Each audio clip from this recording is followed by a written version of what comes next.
বিসমিল্লাহির রহমানির রহিম। এই মুহূর্তে আমরা আসি রোম থেকে প্রায় 55 মিনিটের বাস পথে রোমের আনাগনিনা মেট্রো এ লাইন থেকে আমরা রক্কাদি পাপা এসেছি।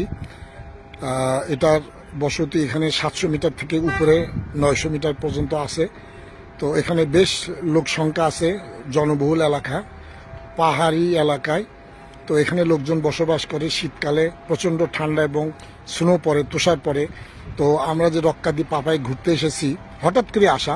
তা আমাদের সাথে আছেন আমাদের এক দিনী ভাই ফারুক ভাই। ওনার কাছ থেকে এক মিনিট শুনবো ওনার কেমন লাগছে, কেনই বা আসলেন বা এখানে আসছিলেন কিনা, কেমন লাগতেছে একটু অনুভূতি আমি জানতে চাই। ফারুক ভাই, আপনি কিছু বলেন। আসসালামু আলাইকুম রহমতুল্লাহ। আলহামদুলিল্লাহ, আল্লাহ শুকর আদায় করি। আল্লাহ তাআলা কোরআনে বলছেন, তোমরা আমার পৃথিবী ভ্রমণ করো, তোমরা দেখো আমার নিদর্শন।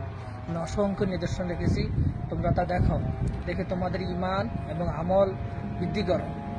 আমরা সেই উদ্দেশ্যে আল্লাহ তাআলা সুবহানাহু ওয়া তাআলার উদ্দেশ্যে, কোরআনের আদেশ উদ্দেশ্যে আমরা এই ভ্রমণে আসছি। আল্লাহ তাআলার নিদর্শন দেখছি, আলহামদুলিল্লাহ, আল্লাহ তাআলার শুকর, আলহামদুলিল্লাহ আলা কুল্লি হাল। এবং পাশাপাশি আমরা চেষ্টা করতেছি দাওয়াতি কাজের জন্য এখানে একটা নতুন জায়গা দিতে দাওয়াতি কাজ করতে পারি। আমাদের মুসলমান ভাইরা অনেকে আছে এখানে, বিভিন্ন ব্যবসা করতেছে ছোটখাটো, তাদের মাঝে যদি আমরা দাওয়াতি কাজ করতে পারি